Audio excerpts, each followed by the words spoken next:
To the left, Pellegrini. Inside, Pizarro Golazo. Pizarro Golazo. Here's the goal scorer, Morgan. And he's done it again. Lewis Morgan with his second of the match. Higuain will have the goal. He's framed the top 90.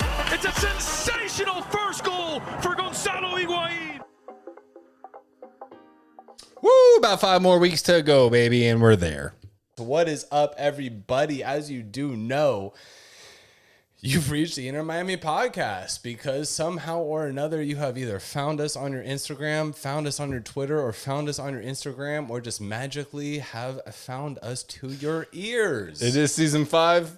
Nope. Season 2, episode 5 is what I meant. So we're kind of on part with that one. Let's get it, baby. There it is. We are very happy to round out our second inaugural supporters group series. We'll be chatting with the Southern Legion later on in the episode to round it out.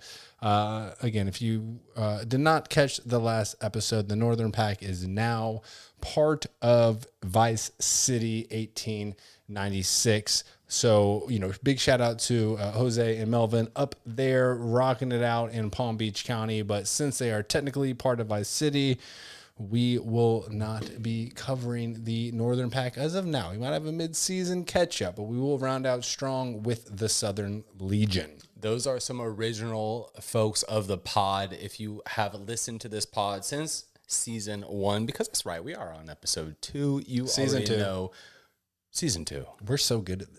We are. 50 plus episodes. We're so good at this. But anyway, we have Uncle Ed joining us on the podcast, Lewis and Marcos from the Southern Legion. So as Jay mentioned, we're going to go ahead and wrap up our 3-part instead of 4-part, but 3-part supporters group series with the Southern Legion this week. But first, let's bring some news around the club. We can't just drop it to you like that. We have to go ahead and bring some news around the club. But before we do, we also want to go ahead and live a little bit of a cliffhanger for everybody out there. Go ahead and give it to him, buddy. Why not? We, on this episode, as we just stated, have the Southern Legion on to complete our 3-part mini-series of the supporters groups. But we have an exclusive interview with Pablo Sandoval. No, you're an idiot. I was joking. It's Georgakopoulos. You know this. He's Greek. So are you. You literally just said Pablo and I said Sandoval and you bit it. I love it. You took it. I run it. I'm not editing this out. This is perfect. This is amazing. I'm so happy that you did that. That brings a smile to my face. But yes, we will be having an interview with IMCF Pobbs, the EMLS player for Inter Miami. His real name is Pablo Georgakopoulos. He is Greek, just like Alex is. And Alex is very upset with himself for even making that mental brain fart, but I am smiling about it. Jay, you set me up. This is great, and I'm keeping it in the episode.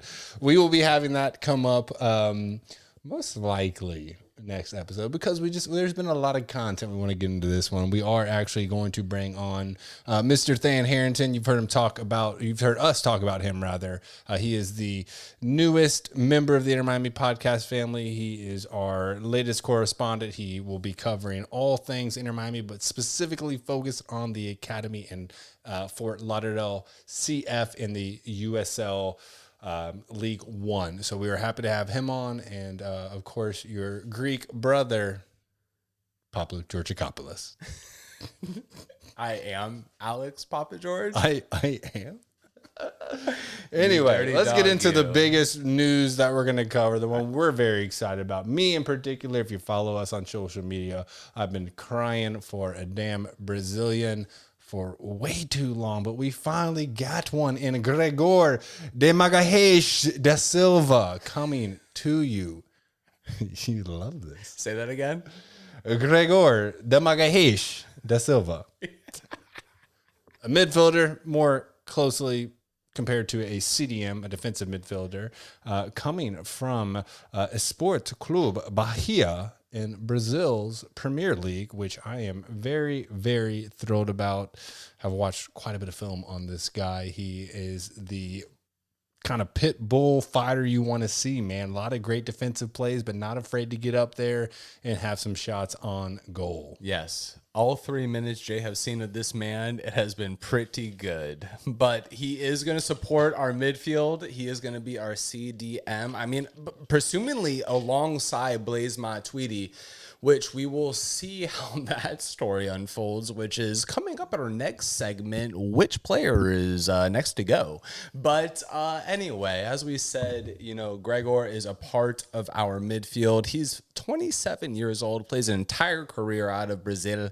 He is 5'11", and he has had 69 total appearances, LOL, parentheses for some of you people out there right now. But anyway, like we said, he's likely to play alongside Blaise Matuidi, but Victor Ulloa may come off the bench and see what he can do, but we've already seen what he can do last year, and I think that's why we brought him in here. I cannot agree more. This is a nice complimentary piece to Mr. Blaise Matuidi, assuming Blaise is still on the team or we're not fined or just kicked out of the MLS altogether. But yeah, no, this will be an important piece of the puzzle. Interesting fact here is that this is Chris Henderson's guy. Chris wanted him at Seattle on a DP deal and was not able to make it happen for whatever the circumstances around that are. I'm not too keen because this is an Inter Miami podcast and not a Seattle Sounders podcast, but he finally gets his man and on a TAM deal, which, we were all saying like, hey, this is amazing. The fact that Inter Miami is able to get Blaise Matuidi on a TAM deal and Gregore on a TAM deal, that looks awesome. Let's hope that they're both kosher and there's no rules that have been violated. We'll get to that later. But yeah, no, great piece to add to the team. Again, Chris Henderson's guy. He's really, you can feel him taking the reins and steering this pony the way he wants it to go. As Jay just said, he has had an eye on this gentleman for quite some time. And again, if you have seen the highlights on YouTube like we have, because our Brazilian coverage is a little bit lackluster as of today, but the highlights are pretty strong. This gentleman looks like he's pretty athletic. Again, we talked about it. He's almost 6 feet. He has experience in the Premier League of the Brazilian country. So we'll see how he has to play. I mean, I think that this is a good, important piece of the puzzle right now, especially as we move into this year. So we'll see if a little bit more of experience takes its toll with Ulloa. But I think that this is going to be a player who's going to see a lot of PT. I think he's going to see quite a bit of PT. You're right. Again, athleticism is something that he does not lack. He's very quick. He's very coordinated. 9 out of 10. Yeah, very coordinated with his extremities. He has made some saves where he's been on literally laying on the floor and then got a leg out to deflect a ball or whatever. But then he'll get up there and he'll have some shots or set up some assists. I am very excited that he is now with the team. I am also in the same breath, hesitant because I've made so many predictions of the initial signings of this team that didn't really pan out. So I don't want to set myself up to possibly be critiqued on how wrong my analysis was. You about a year opened from yourself up to the possibility of being critiqued once you jumped off the microphone, Jay, which really brings us to our second hot topic on the podcast today, and that's Blaise Matuidi, which has caught headlines as of recent. This shouldn't really be a surprise to most people, but he is in the headlines of the FIFA and MLS news because of the question marks surrounding his contract with Inter Miami. Yeah, basically in a nutshell, they are accusing Inter Miami of basically sliding money under the table, that he didn't fit into the salary requirements to be bought down on targeted allocation money. Now, this could very well just be an inquiry, or this could be a full-on, investigation. And we're honestly not 100% sure where this falls. I guess initially my thoughts are that this is just kind of, hearsay, and I would want to believe that, Moss, Beckham, Paul McDonough at the time, did things the right way, and that this is more of just kind of headline chatter, almost clickbait, if you will. But, we don't know for sure. And this will be something that will be covered and we'll update you on and as that situation develops. But I read some articles. Looks like at the worst case, we could be just fined an amount. No, or not. I guess like best case, it sounds like if we were found guilty would be to be fined a little bit. There could be potentially in a worst case situation, some restrictions on acquiring players, or even very worst case, having to surrender our third young designated player spot, which would basically mean that Pellegrini, sorry, but you're gone. So we'll see what happens. It's a little too early to really speak one way or another until more facts come out. Rumors, Jay. Lies. Yeah, deny until you die is the stance on the Inter Miami podcast right now. And, if we were to happen to lose that third DP spot, well, you know what? Not much will change right now before the end of this year. But this is concern, Jay. This is not good. But in the reality, it's not good because it's been hyped as like one of the best deals, if not the best deals ever that occurred in the MLS. Well, I would have to say, like, raise the salary cap, to be honest with you. Well, that's what everyone wants, but there are teams that aren't really about that life as far as just spending as much money on players, which is why we cannot win.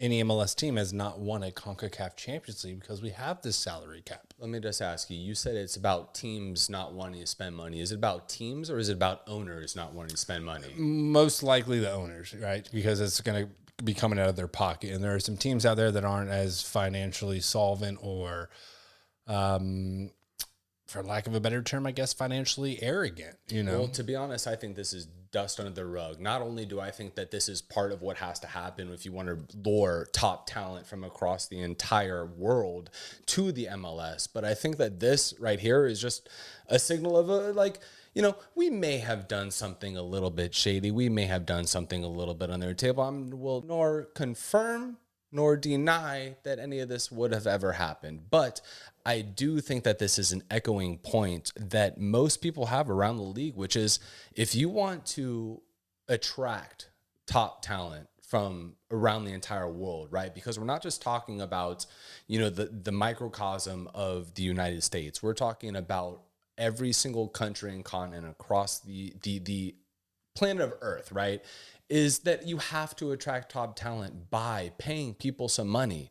And the salary cap right now that is in the MLS, which I believe is like $4.9 million or something, which is absolutely it's like ludicrous. It's like 480,000, a little north of that per player. Which is insane, right? Because when you look at it at the end of the day, people want to play for money. And this may have been done a little bit shady. Who knows, right? Or it may have done a completely over the table, right? Which is something that only time will tell and only the evidence will go ahead and express themselves. But regardless of the matter, this is something that is a sign that we have to continue to increase the salary cap of the MLS to attract these players. Yeah. And if you follow this podcast, you would know that myself, Jay Kington, have been right on a lot of situations. And that I've probably been wrong on more situations. I don't think this is the last time we will hear about something like this happening in regards to Inter Miami, because we have something no other team has, and that is the God himself, David Beckham. And I think that he will attract a level of talent that wants to come play for his team.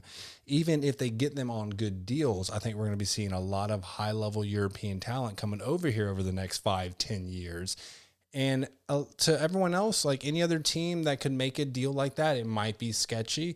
But if it's someone David Beckham's played with, who has a relationship with, then I would have to believe that Beckham was playing within the rules of, here's what your salary will be, here's a bonus, they'll work the deal out. I'm hard pressed to think there's anything malicious about this acquisition. Well, no, we had covered last episode about the $15-ish million that David Beckham had put into the team. That can't go to salary cap for players. That's something that's decided by the actual MLS, right?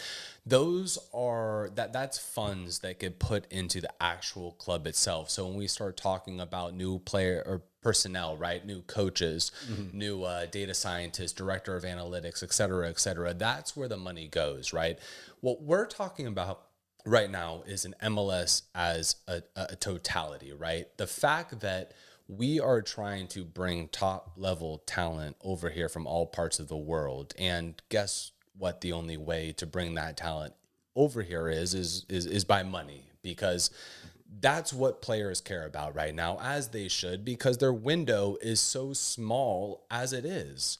So if we can't help support those players in the United States by joining our league, I don't know why we're here in the first place, to be honest. You know, I mean, there's quote unquote nothing wrong with sliding a Lamborghini under the table. Well, I'd like a Lamborghini. I would like a Lamborghini too, but you and I can't kick a ball for shite. Yeah, instead you got those headphones over your ears right now. I'm not going to do this. Again, we just shots fired, but this is how we feel. I mean, go ahead and write us an email. Go ahead and DM us on Instagram, Twitter, at Inter Miami Podcast.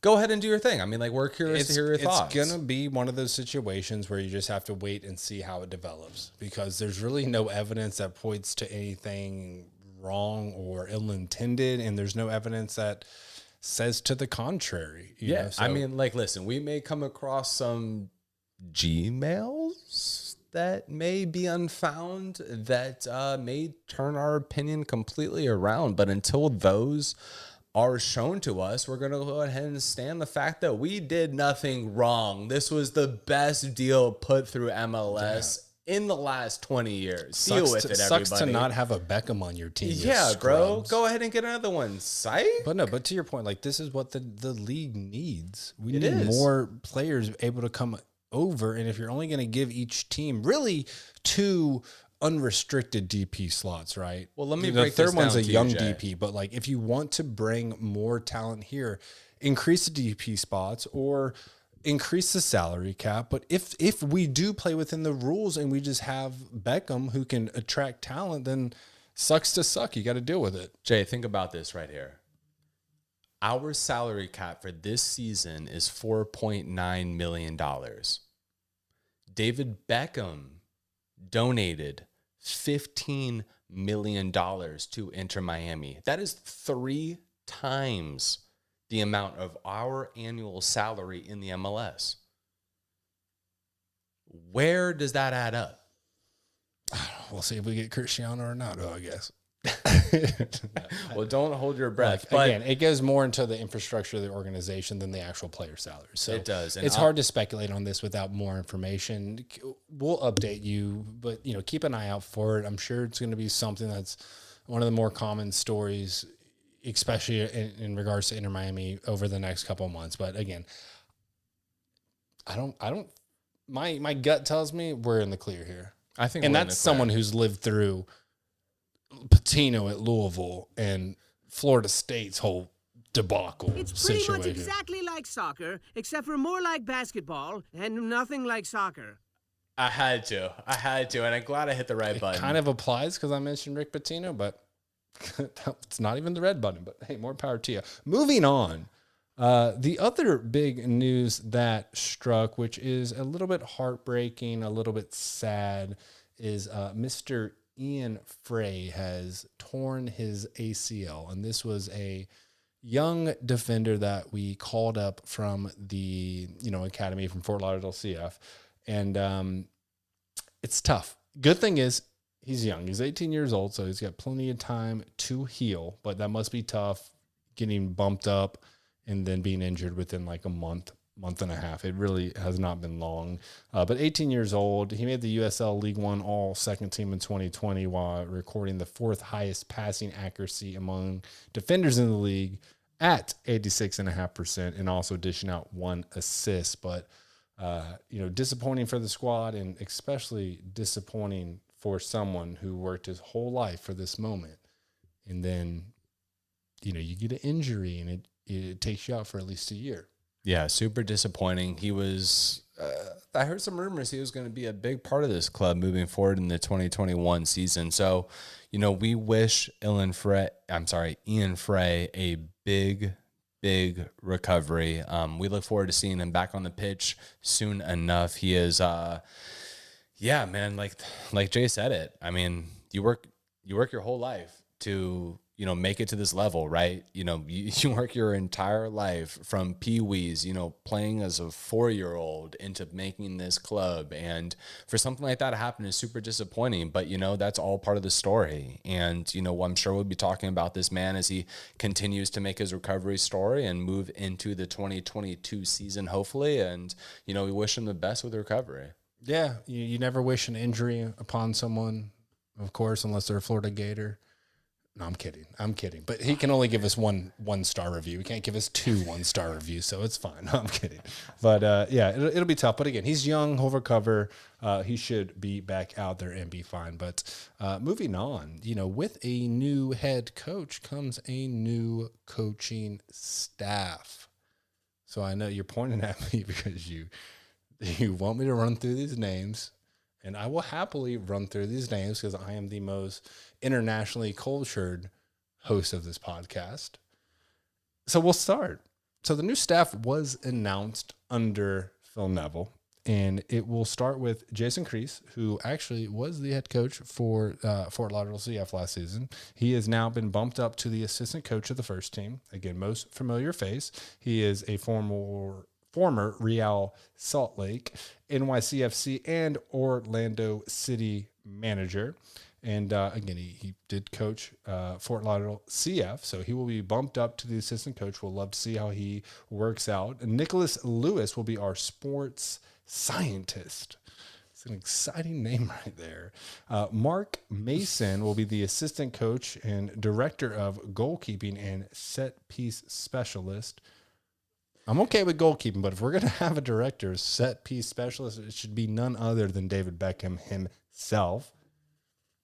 Moving on, though, we have Alec Scott. These names really aren't hard, so I was expecting much more difficulty from you, but this is very easy. Just you wait. He's the performance analyst, and both Mark and Alec worked with, I don't know, because you left it blank, so we'll just move on there, but they worked together in the past. Miguel Montolago, head of first team performance. Let me correct that. Miguel Motolongo.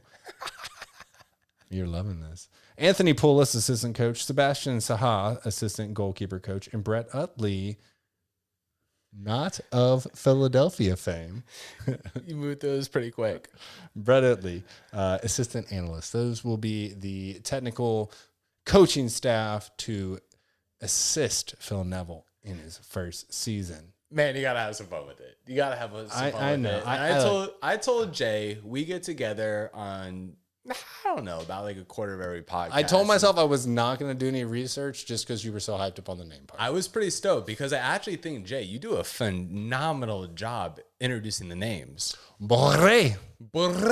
It's killing it, man. I'm telling you, man. Well, I mean, the rolling of the R's isn't that bad, but everything else is pretty solid. I didn't know how to roll an R except for a few Borre. years ago, honestly.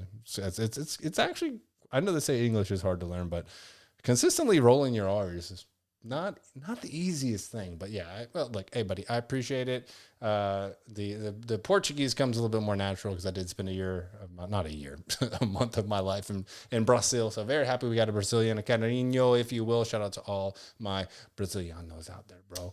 But moving on, something I am very excited about is the preseason.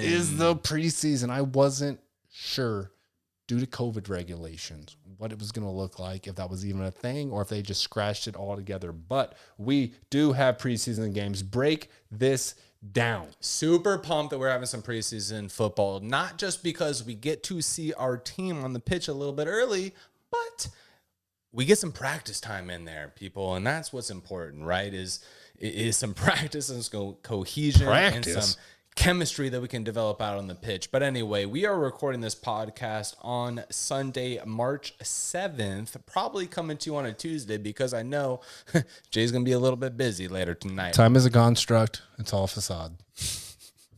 Anyway, Inception 2, everyone. But March 8th is the official first day of preseason, which is going to be hosted at Inter Miami CF Training Center, which is going to be over on the stadium in Fort Lauderdale itself.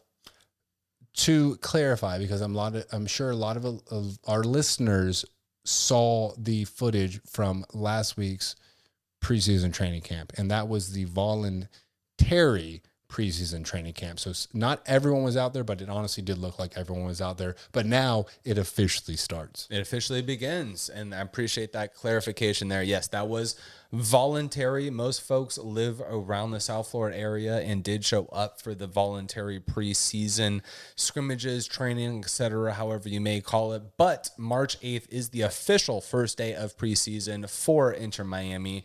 Fast forward to March 20th, preseason match numero uno versus a local opponent, Miami FC, which is going to be hosted right in our back door. We cannot lose this game. This is the most. You're scared about that, Yeah, huh? yeah. There is no way the club can lose that game and try and live that down, because there are some diehard Miami FC fans, and for your first preseason game, that's it's not an MLS team, but don't mess up. We have to have that. Jay, I know you recognize that for a little bit because my barber is a part of the actual club practice squad, and he was like, y'all better watch out because we got some boys on this squad. I'm glad he's focusing on something important, because the hair game is well, that's just disrespectful, man. You wait so long to cut your hair, and that's just what you say. Rude. Anyway, we're moving on. Ignore Jay, or don't ignore Jay. It's up to you.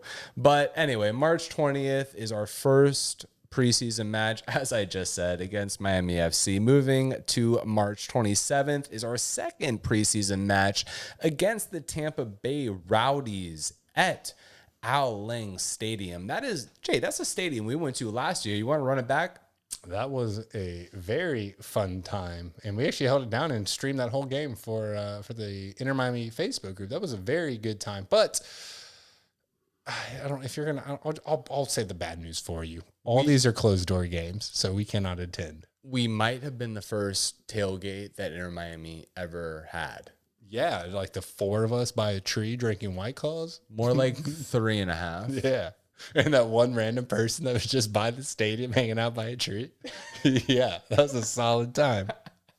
Moving into March 30th is a match against the Charleston Battery. God, whoever named those people, I don't know what the hell was wrong with them. But anyway, Charleston Battery will go ahead and face us at the IMG Stadium in Bradenton, Florida. If you're wondering where Bradenton is, that is over on the west coast of Florida, over by Tampa, Sarasota, Naples. Yep. Make your mark. You got it right. And IMG, you're playing at a high school stadium. And I'm not saying that to discredit the MLS or whatever teams are playing there. I am saying that to credit IMG Academy, because that is a absolute athletic powerhouse of Florida for football, soccer, basketball. That's where a lot of big name players come from. I just wish Charleston were to specify what type of batteries they were. It's not the ones you charge, bro. It's the ones that hit you. Which is? Their logo is like two batons. Interesting. Anyway, moving into the month of April, on April 3rd, we're going to go ahead and play our fourth preseason match against the New York Red Bull. And yes, that match will be in Bradenton as well, at the IMG Academy. So that's going to go ahead and be in the same location as the preseason match against the Charleston Batteries, AAA, AA, however you may want to think of them as. But in addition, I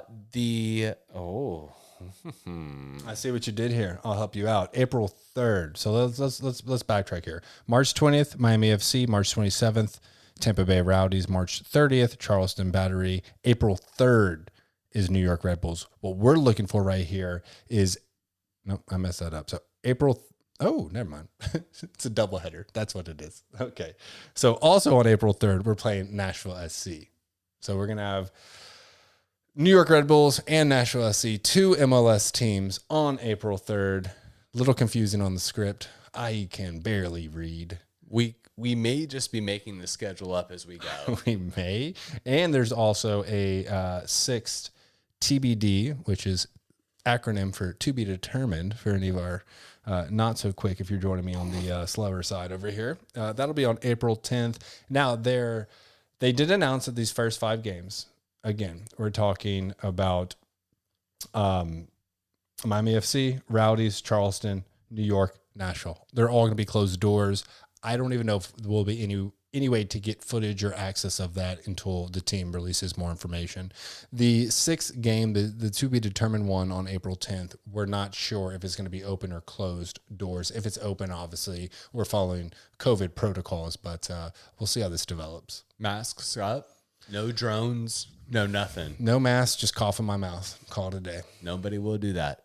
Well, you do have a drone, so, we will go ahead and start a GoFundMe for Alex's bail, and he will fly his drone, and when he's arrested, the viewers will bail you out.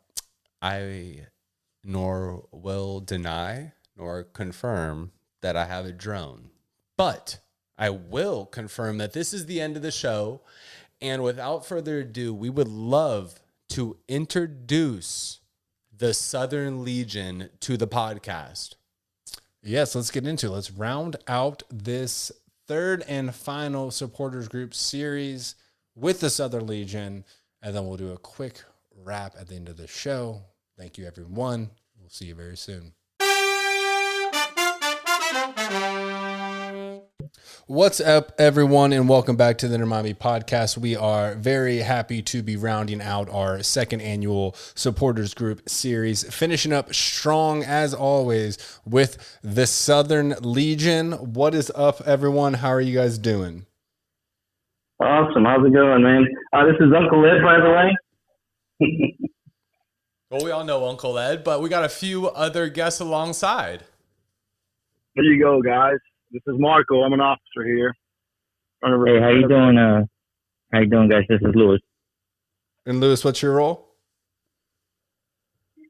Hey, how you doing? I'm just a founding member from the Southern Legion. I'm involved in a little bit of the Facebook group, the Inner Miami Facebook group, and also in helping to work out in the band. That's a little subtle brag there, Louis. Founding member. That is El Capitan. That is the OG of the Southern Legion. How you guys doing? Good. You're doing good. Excellent. I think everyone knows Uncle Ed quite well. He's involved in all things Inter Miami, all things Southern Legion, all things Miami in general. Man, he is he's a champion of South Florida.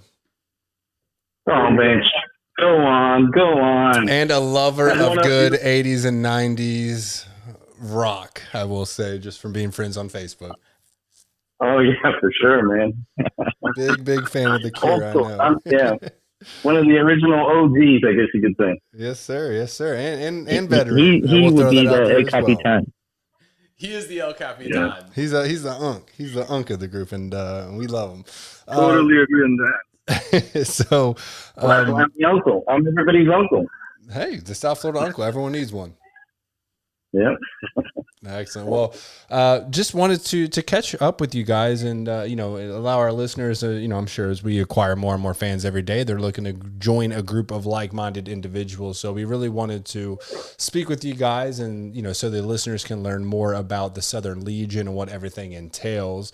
So let's just kind of get caught up, I guess, because, it's been definitely a few months since I think we've ran into each other at any event since it's the off season, but tell us about the first season and I guess, kind of more importantly, the massive curveball that was thrown at not only the Southern Legion, but all the supporters groups and the fans and club in general, which was the coronavirus and, kind of immediate quarantine and lockdown and take us through what it was like navigating those waters and kind of what your experiences were in those really unforeseen times.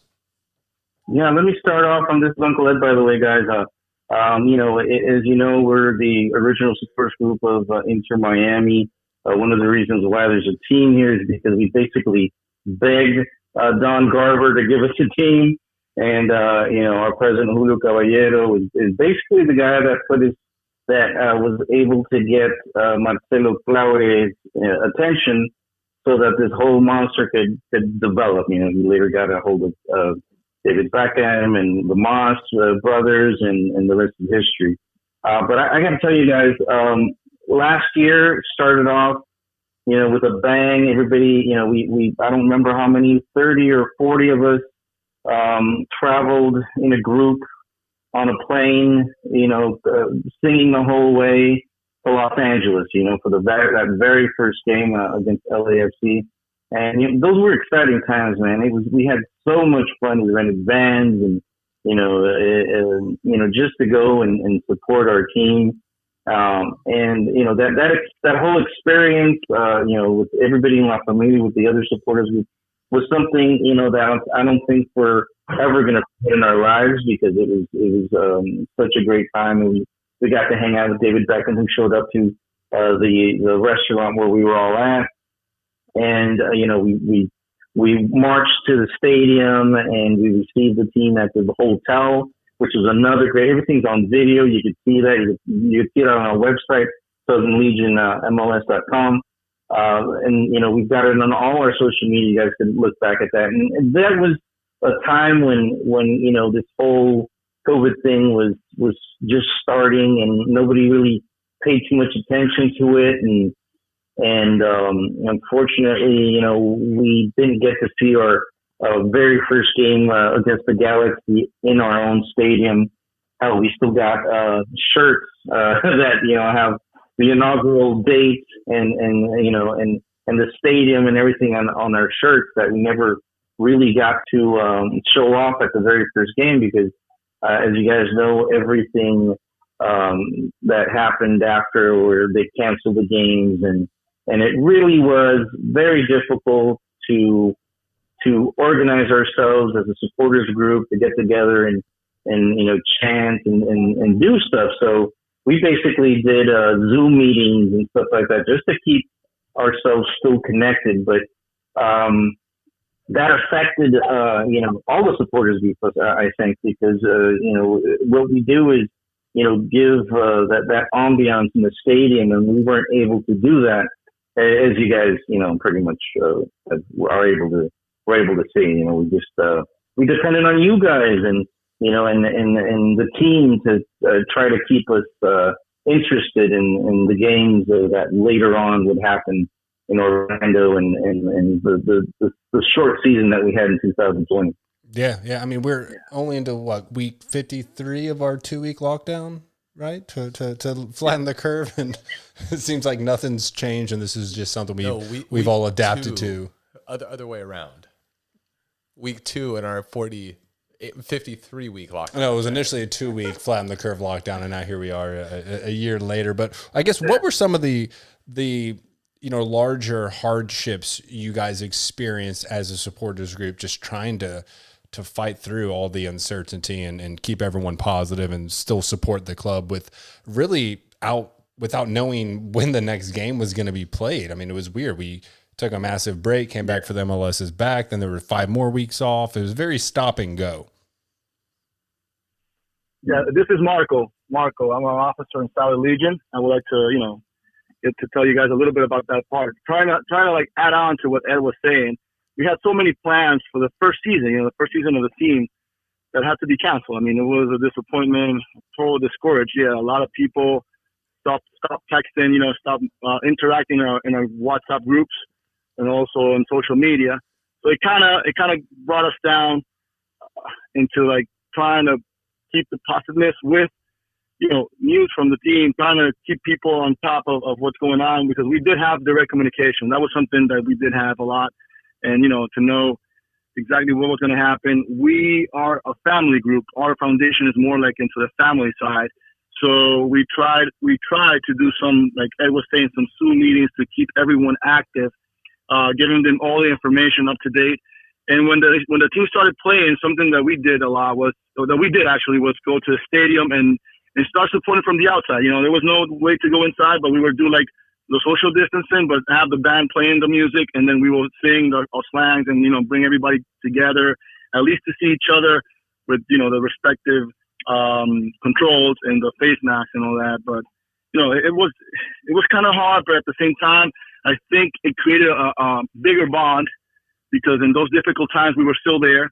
Actually, one of the owners, Jorge Mas, was talking about that the last time we talked with him, and and that's why we also were invited to the first time that supporters could get into the stadium because of our agenda of trying to push from the outside, even with rain or storm, whatever. We're still there, and that also helped the members of our group to keep active with the whole situation going on. And I get that. And To dovetail what Marco said, guys, I started to join Southern Legion during those times when you guys were cheering, outside of the gates. I lived close by, and I decided to one day just pass by with my son, and we saw, a whole bunch of people, chanting and having a good time, and that's how I met the Southern Legion. It was that passion, man, that I saw, and they welcomed me and my son with open arms. So that was one of the aspects that I really liked. I think us being outside there helped to attract people, more members, such as myself. My uncle joined shortly after, and I think that was one of the things that helped us get through those dark days, I guess. Yeah, definitely. And were you say you were just driving by a Southern Legion event, or what drew you to go check out the Southern Legion? Well, personally, I grew up down here in South Florida, and I was a Miami Fusion fan as a kid. And then when I heard that the stadium was built and the team was here, just one day during one of the games, I decided to just drive by to check it out. And that's, like I said, that's when I met Southern Legion, and I decided right then and there that was going to be my home. Mm-hmm. There you go. And, as everybody knows, there are, multiple supporters groups out there, supporting the same club. What I guess drew you specifically to Southern Legion? Because I'm sure there were a bunch of different supporters groups out there having some fun. Oh yeah. We met. Yeah. We interacted with. I interacted with the other one. What drew me most to Southern Legion was they were very welcoming, and it helped that they had food out there. Yeah, some choripan. Exactly. No, it was a very welcoming atmosphere for me and my son. My son's kind of shy, and he likes being around it, but not being the center of attention. And he also, he just felt welcome. Mm-hmm. He told me he liked it at the end of the night, and that's when I decided to join Southern Legion. That's very important. I mean, I'm a father myself, and we want the kids to be, comfortable and free in their own environment. So, if the son helped you make that decision, hey, more power to you, man. That's the right thing. Definitely. I felt the love immediately. Yeah. The way to add to that, the way the Southern Legion, what we try to show, or like the way the image that we want to give is a family group. It has always been our lemma. I mean, trying to push it to that side that we are a family group. That's why Louis felt that welcoming with his son, because we want to do that. That's how we work it out. ViceCity has their own way of doing it. The Siege has their own way. But at the end of the day, like you guys were saying, we're all in one same support section. We're going to always be for Inter Miami. I mean, we're called La Familia, the three of us. So it's just a matter of where you feel more comfortable. And Southern Legion is one of those groups that is a family group again. And whoever wants to join will feel that family vibe that, you bring your kids, your wife, you have the whole time with us trying to play the chants, trying to have a good time with, like Louis said, the food, most importantly.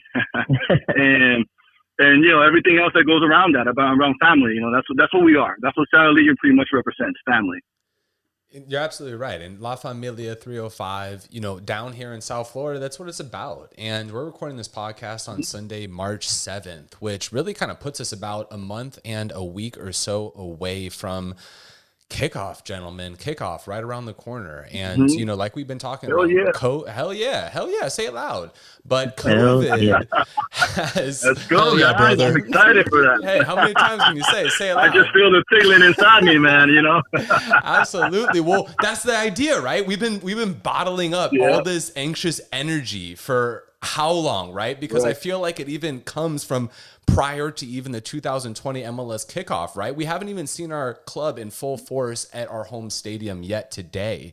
And, you talked about it, right? You kept the group alive, kept everyone connected with Zoom calls throughout the quarantine and the pandemic and isolation. What exactly, have you guys been planning for this next year? Is there any inside glimpse that you can give to the listeners about, what types of events you may have coming out, what you're planning for in the new season, anything to do with, kind of that aspect of the Southern Legion? Absolutely, man. I mean, right now we are welcome everybody who wants to join us or try to check us out. We have a band practice in Miami every Saturday, like every single Saturday on Urban Indoor Football, which is on 71st Street, where we have our grilling, we play some soccer, and we practice with the band. As well, on Wednesdays on Pompano Beach in a place called the Barn. That also we have our own little thing going on there where we practice, the band practices. People can come again. This is a family thing, so you'll have some food there. You have us talking and trying to plan as what's going to happen the first game, because trying to in advance do some logistics on that side too.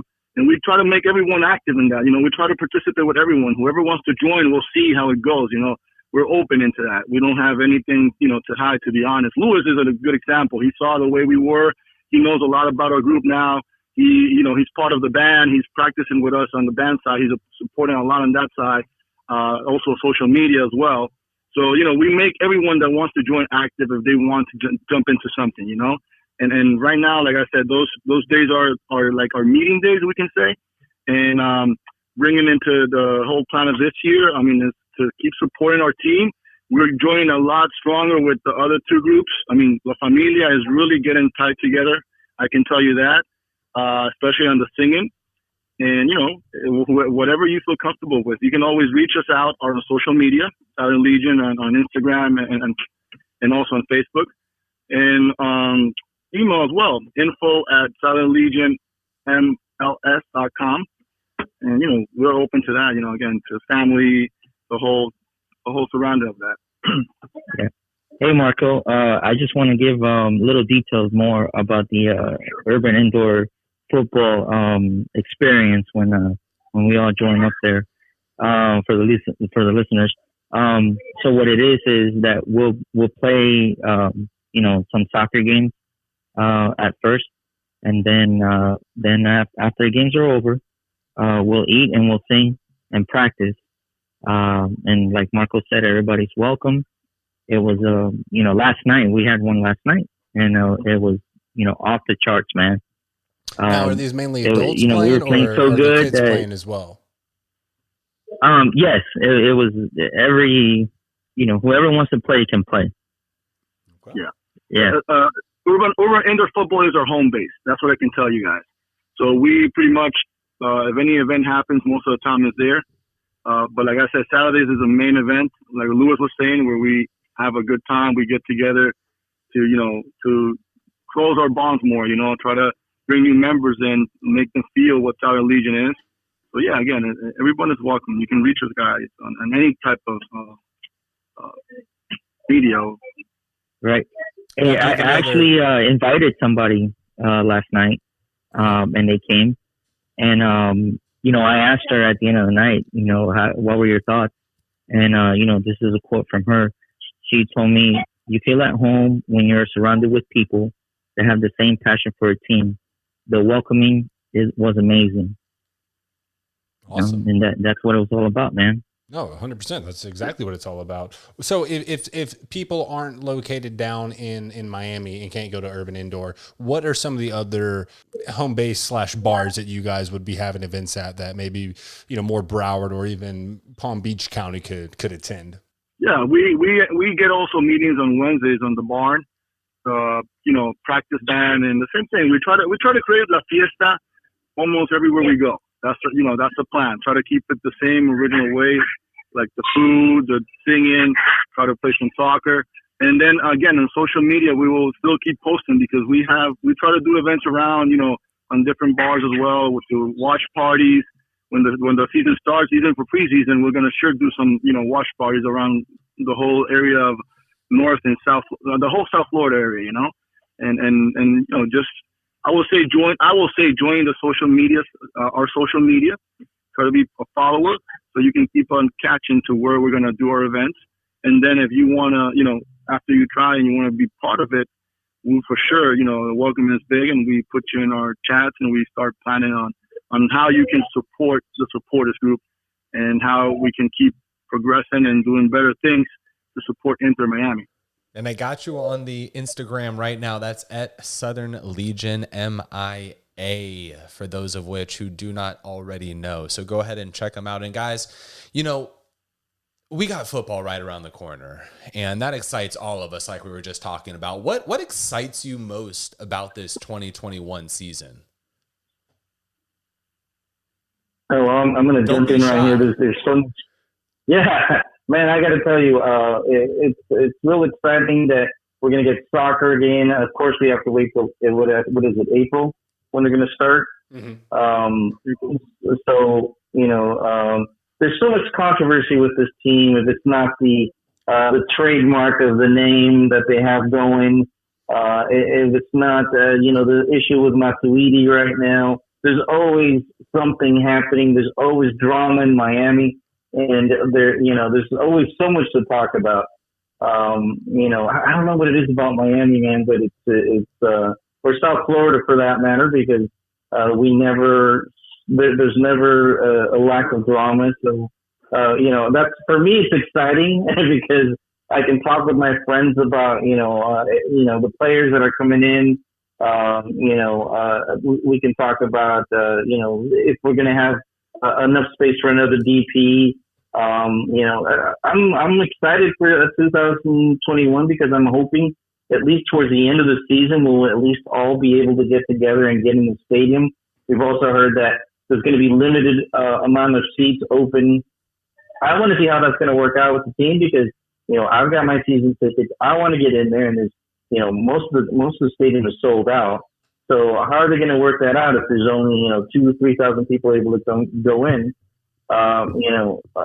Who's going to get to go in, guys? I mean, you guys might have some connections with the team. What do you think is going to happen? I don't know, Ed. I'm sure you're going to find your way in there though somehow.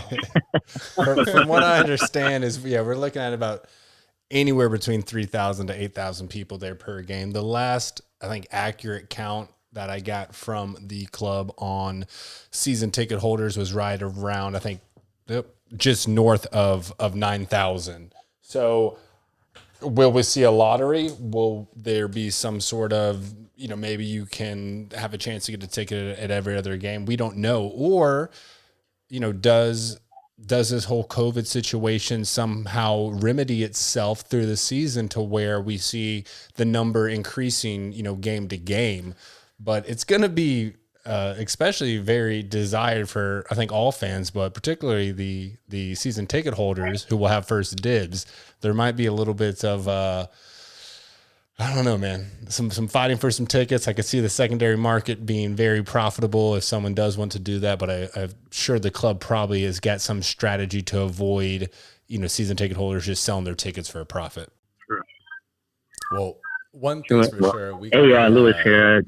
One of the things I'm really excited about, to answer your last question, Jay, was I'm excited to see Louis Morgan see if he can, pump out another MVP type season, man. The he postman absolutely killed it last season. Yeah, and I was just doing some standard, internet sleuthing, if you will, and I came across Orlando City like chat of some sort somehow, and they were just talking about the Blaise situation. And honestly, I will say, for being our quote unquote rivals, they weren't like being nasty or anything.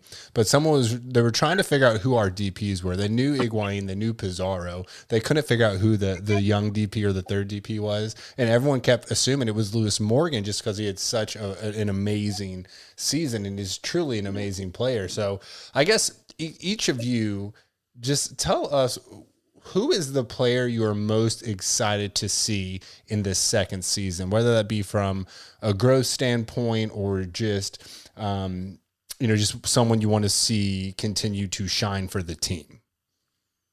I'm going to jump in right here real quick. Let me jump in real quick, Marco. I'm going to go with Higuain because he has a debt with us. He scored 1 goal. And he's supposed to be our, the top of the line player, our major DP. He has a debt with us. He needs to score those goals, and make us realize, what a great player he is. I think this last season, he was spent too much time arguing with the refs, and he just, I don't think, in my opinion, he was able to mesh well with the team enough to make a difference. This year, he's there from the beginning.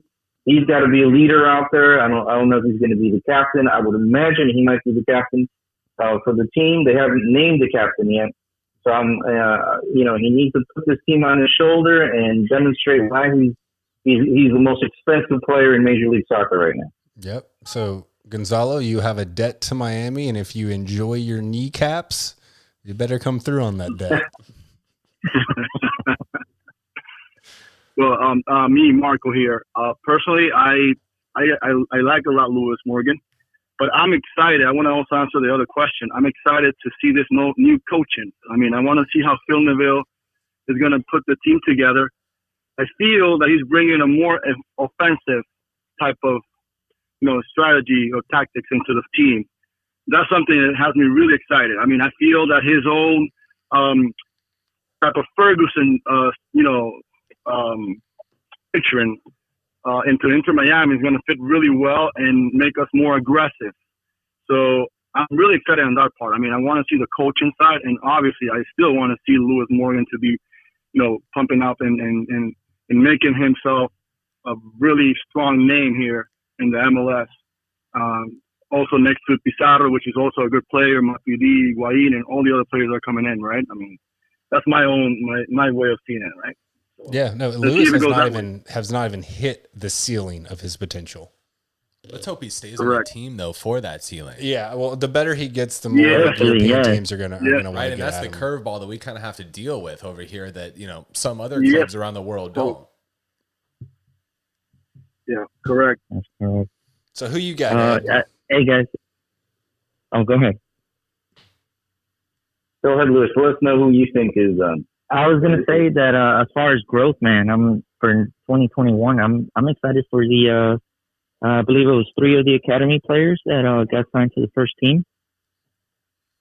Mm-hmm. I'm excited to see if they get some playing time. Yeah, as Connor and Valencia. Yep, definitely. Yep. It will be it'll be fun to watch. They represent the future.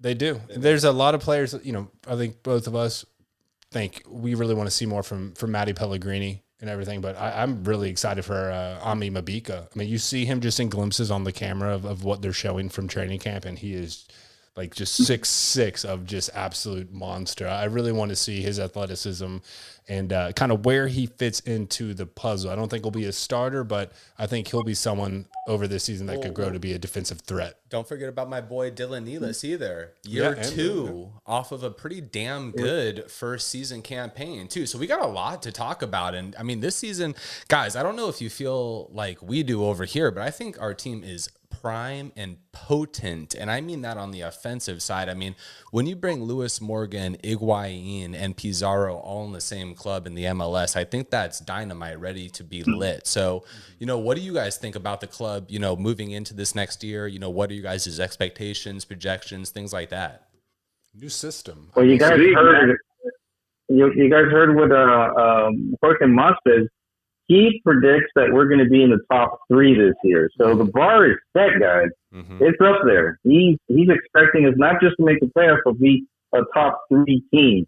So, that gives you just an idea of where these guys are at, what they expect from the team, what the pressure is for all the guys in Inter Miami to step it up and make things happen. I'd like to be positive as Jorge Mas is, but I'm trying to be a little more realistic. I'll be happy if we make the playoffs. The team needs to mesh.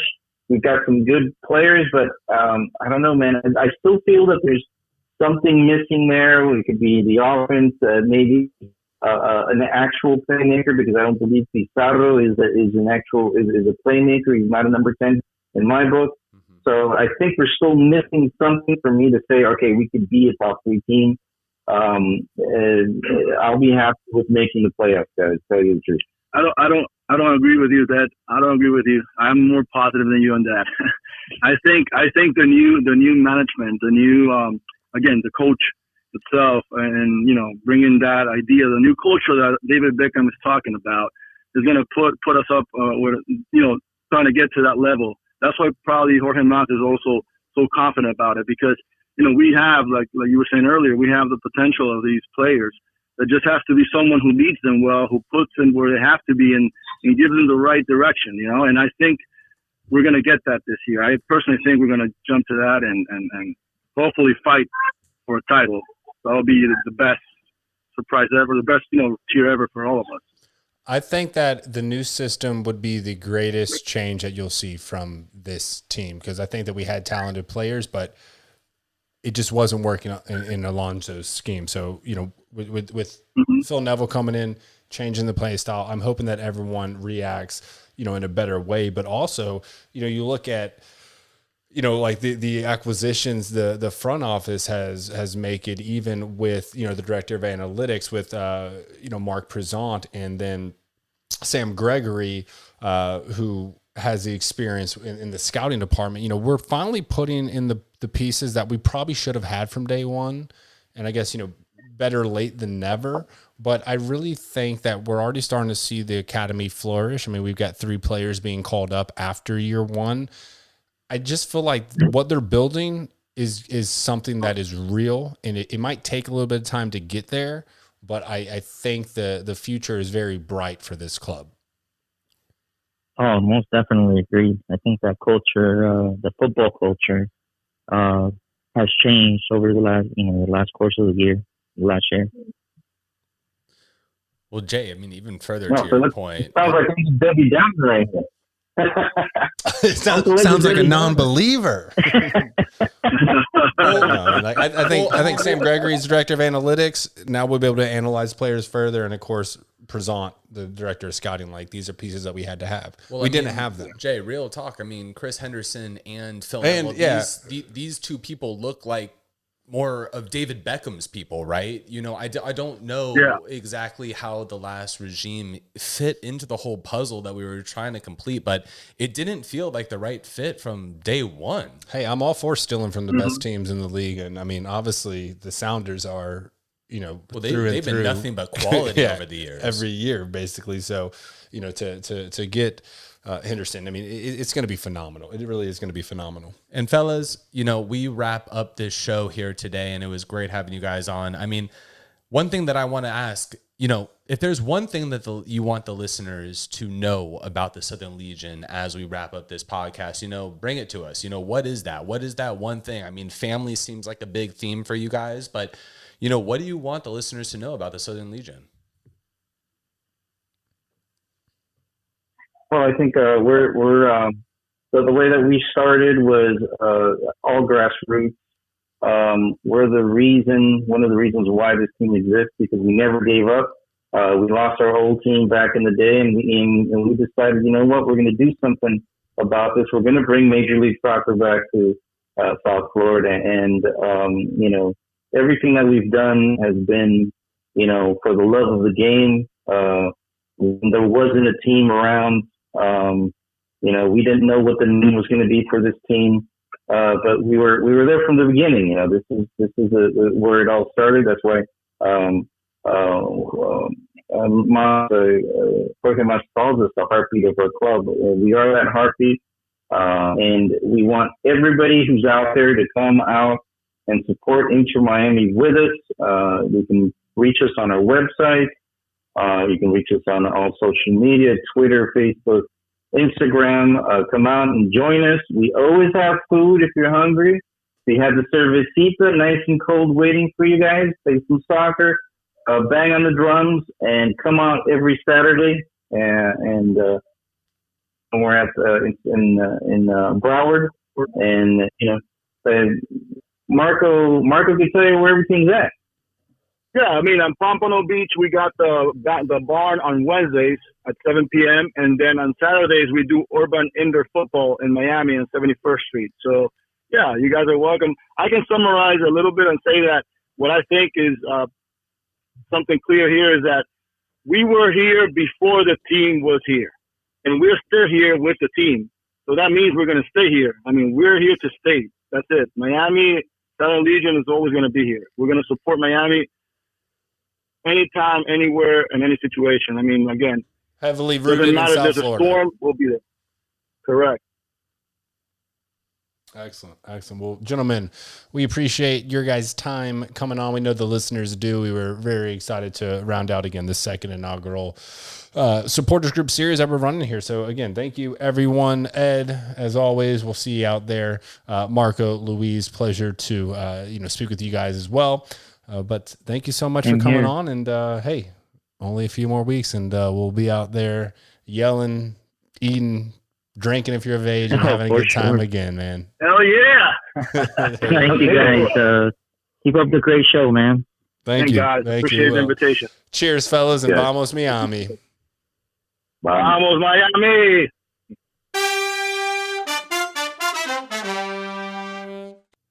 Well, all good things must come to an end. We do want to give a big shout out to the Southern Legion.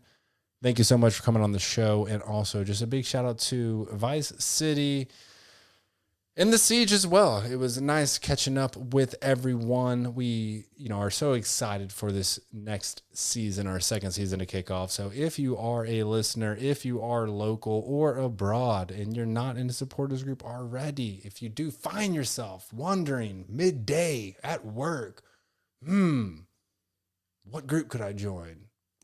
Listen to the series. They're all good people. You all have a good time. They have slightly different flavors, but thank you again to all the supporters groups. We're very, very happy to be able to link up with you guys again and making time to come on the podcast. No lie, for about 2 seconds, I thought I lost you there. I know you're really gazing outside the window right now. And I was like, oh, shit. We lost them. But no, Jay touched on it. Thank you to all the supporters groups, the Siege, Southern Legion, and ViceCity. We appreciate y'all. We are excited to bring another episode of the Inter Miami podcast. If you do not do so already, go ahead, follow us on Instagram, Twitter, Facebook, that whole snaz, and go ahead and give us a 5-star review on Apple Podcast. If you do incline, go ahead and tell your friends. We appreciate you. Coming to you live out of Jay's guest room. Until the next time. Vamos Miami. Vamos Miami.